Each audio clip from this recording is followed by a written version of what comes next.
Nature and scope of population geography. तो हमारा जो पेपर 6 है पॉपुलेशन ज्योग्राफी, उसका ये पहला टॉपिक है नेचर एंड स्कोप। इसमें हम लोग जानेंगे कि जनसंख्या भूगोल जो है उसकी क्या प्रकृति है और क्या उसका दायरा है, क्या उसका विषय क्षेत्र है। सबसे पहले जानते हैं जनसंख्या भूगोल होता क्या है। तो जनसंख्या भूगोल मानव भूगोल की एक शाखा है जिसमें मानव की संख्या का मात्रात्मक और गुणात्मक पहलुओं का अध्ययन होता है।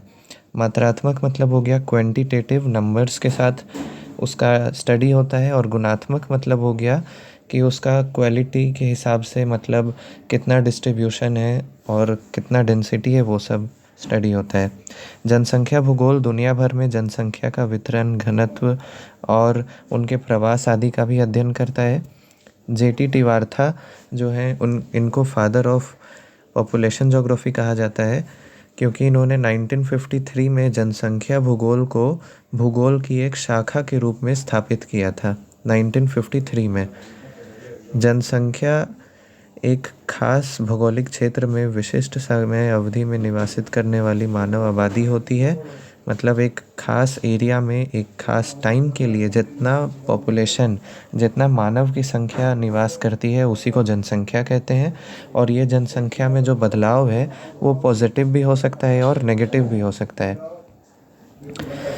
जीटी टिवार्था के अकॉर्डिंग अगर हम लोग बोलें तो जीटी टिवार्था ने पॉपुलेशन ज्योग्राफी के बारे में बताया कि जनसंख्या भूगोल के मूल तत्व जो हैं वो जनसंख्या द्वारा आच्छादित पृथ्वी के प्रादेशिक विभिन्नताओं के समझने में निहित है। मतलब जीटी टिवार्था ये कहना चाहते थे कि जनसंख्या भूगोल का मूल उद्देश्य ये है कि पृथ्वी का कितना क्षेत्र आवासित है, मानव द्वारा बसा हुआ है, उसको पृथ्वी के प्रादेशिक विभिन्नताओं के साथ समझने का काम जनसंख्या भूगोल में होता है। ये कहा था जेटी टिवार्था ने। अब हम लोग जानते हैं जनसंख्या भूगोल की प्रकृति या नेचर।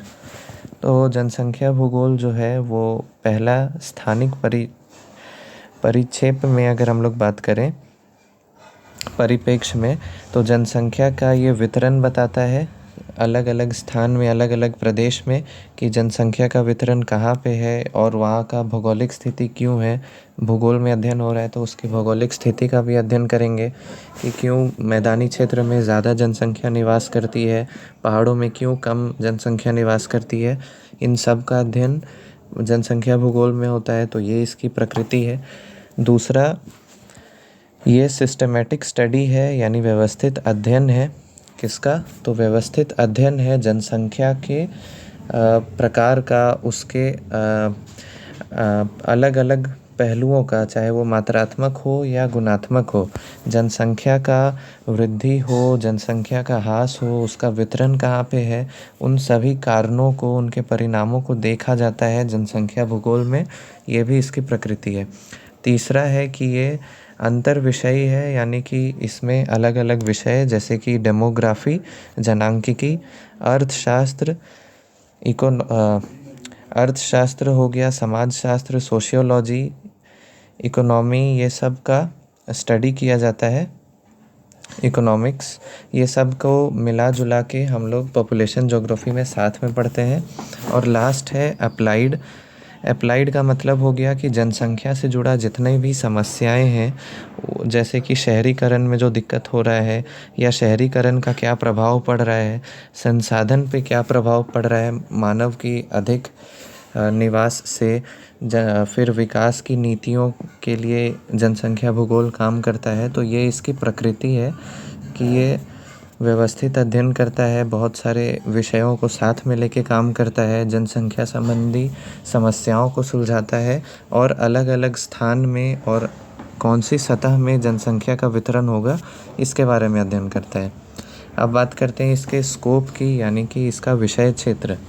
तो जनसंख्या का जो विषय क्षेत्र है वो पहला तो जनसंख्या का वितरण और उसका घनत्व है, यानी जनसंख्या कहाँ पे कितना निवास कर रहा है, मतलब उसका वितरण कहाँ कहाँ पर है। तो ऐसा देखा गया है कि विश्व में जितनी भी सिविलाइजेशन का डेवलपमेंट हुआ है वो मुख्यतः नदी के पास हुआ है। तो उसी हिसाब से जनसंख्या भूगोल में भी ये स्टडी किया जाता है कि वर्ल्ड में कहाँ कहाँ पे लोग ज़्यादा बसते हैं, तो उसका स्टडी होता है कहाँ पे उनका डेंसिटी ज़्यादा है, क्यों ज़्यादा है, क्या कारण है, वो सब का स्टडी इसमें होता है। दूसरा है जनसंख्या संरचना, मतलब जनसंख्या पॉपुलेशन का कंपोजिशन, मतलब उसमें कौन सी आयु के कितने लोग हैं, कितना सेक्स रेशियो है, कितने पुरुष हैं, कितनी महिलाएं हैं, कौन सी प्रजाति के लोग ज़्यादा रहते हैं, कहाँ पे रहते हैं, वो सब चीज़ों का स्टडी होता है इसमें। जनसंख्या वृद्धि और परिवर्तन, मतलब जनसंख्या का ग्रोथ कैसा हो रहा है, चाहे वो बर्थ रेट बढ़ के हो या फिर डेथ रेट कम हो के हो, ये सारी चीज़ों का भी स्टडी इसमें होता है। जनसंख्या को संसाधन के रूप में कैसे विकसित किया जाए, जनसंख्या ज़्यादा होगी तो ज़्यादा मानव संसाधन होंगे, या फिर अफ्रीका के जैसा जनसंख्या ज़्यादा होने के बाद भी वो मानव संसाधन नहीं बन पा रहे हैं, इसके पीछे क्या कारण है और कैसे जनसंख्या को संसाधन बनाया जा सकता है, ये सारी चीज़ें हम लोग इसमें पढ़ते हैं, ये इसका विषय क्षेत्र है। फिर जनसंख्या का प्रवास, माइग्रेशन, चाहे वो आंतरिक हो, बाह्य हो, इंटरनल हो या फिर एक्सटर्नल या इंटरनेशनल हो, ठीक है। ग्रामीण प्रवास हो, शहरी प्रवास हो, ये सारे माइग्रेशन को इसमें स्टडी किया जाता है। पॉपुलेशन की पॉलिसीज़, चाहे वो लोकल लेवल पे हो या नेशनल लेवल पे हो, इसका भी अध्ययन हम लोग जनसंख्या भूगोल को पढ़ के ही करते हैं।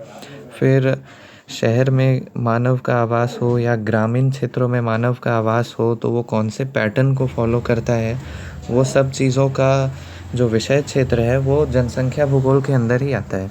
तो इस तरह से जनसंख्या भूगोल की प्रकृति भी बहुत व्यापक है और इसका विषय क्षेत्र भी बहुत ज़्यादा है।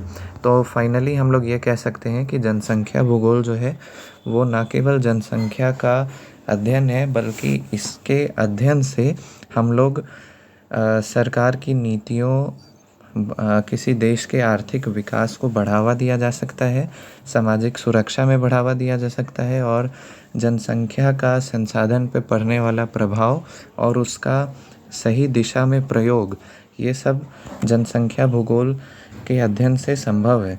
तो इसलिए जनसंख्या भूगोल भूगोल का एक महत्वपूर्ण भाग बन गया है। धन्यवाद।